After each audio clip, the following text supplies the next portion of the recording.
الماضي استخدام 3 سفن من السفن كبيرة الحجم وذات الغاطس الكبير. تم الإبحار في قناة السويس الجديدة بسلامة وأمن لإثبات أن القناة آمنة ملاحيا لإبحار جميع السفن بعد تجهيز القناة بجميع العلامات الملاحية والخرائط البحرية وقواعد الملاحة البحرية داخل القناة ونظم الملاحة الإلكترونية وتدريب المرشدين في مركز التدريب بالمحاكاة بمبنى المحاكاة العمل والحمد لله متكامل. ونعلن أن قناة السويس الجديدة آمنة ملاحيا لإبحار جميع أنواع السفن وتحت مسؤولية هيئة قناة السويس. احنا بنشكر جميع العاملين في حفر قناة السويس الجديدة سواء من القوات المسلحة المصرية الباسلة من الهيئة الهندسية للقوات المسلحة أو العاملين المدنيين أو العاملين بالكرقات. الكل كان جسد واحد وعنده هدف واحد، وفعلا كلنا كنا في مركب واحدة للوصول إلى مصر ببر الأمان. كان العبور السفيرة في يوم السبت كان عبور بأمة، عبور للنجاح من الظلام إلى النور، والحمد لله.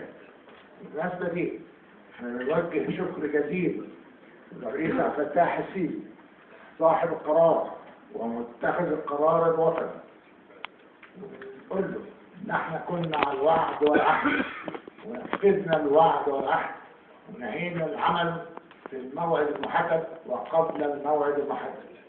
ونشكر الشعب المصري الأصيل الذي دعمنا والذي مول حفر قناة السويس الجديدة، ونقول له ان كان هناك أسد في ظهرنا واحنا بنشتغل اسم الشعب المصري. نشكر جميع العاملين كل من سقطت منه حبة عرق أثناء العمل في المشروع، نشكره شكر جزيل ونقول له أنت صنعت تاريخ لأولادك والأحفاد. أما منظمات الملاحة العالمية فبنقول لهم احنا نعتبركم دائما شركاء وأصدقاء وإخوة لنا، والجميع له مصلحة واحدة: الإبحار الآمن عبر القنوات والمواني البحرية. ونحن آمنين سواء في القناة الحالية أو القناة الجديدة، وأي سفينة بتمر في قناة السويس سواء الحالية أو الجديدة هي أمانة في رقبة العاملين في هيئة قناة السويس وفي هيئة قناة السويس وفي سلطات هيئة قناة السويس. ابحروا في قناة السويس، ابحاركم آمن وعلى أكمل وجه، وكل التجهيزات الملاحية موجودة وتعمل بكفاءة عالية. ونمتلك أكثر مرشدين في العالم يعملون في قناة السويس. فاحنا من خلال هذا المؤتمر بندعو جميع الخطوط الملاحية في العالم لاستخدام قناة السويس سواء الحالية أو الجديدة لمصلحة التجارة العالمية وتنشيط التجارة العالمية. الحمد لله قدرتنا على استيعاب السفن العملاقة ازدادت، وبقينا قادرين على استيعاب جميع أنواع السفن والسفن العملاقة حتى 66 قدم. ولغينا تقريبا فترات التوقف داخل القناة، وبقينا أسرع قناة في العالم للعبور، وبقى عندنا أمن ملاحي. قدر الله حصل أي حاجة كنا بنوقف قناة السويس. دلوقتي عندنا تراك بديل ممكن ننقل عليه الملاحة. ميزات كتير بنقول للعالم من خلال تقليلنا لزمن الإبحار داخل قناة السويس. احنا بنرسل لك رسالة غذائك هيوصل أسرع، دوائك هيوصل أسرع، وقودك هيوصل أسرع، قطع غيارك هتوصل أسرع من خلال فكرة قناة السويس الجديدة. احنا بنخدم العالم أجمع. مصر بتخدم العالم. السويس الجديدة هي هدية مصر للعالم، وهي فعلا هدية مصر للعالم.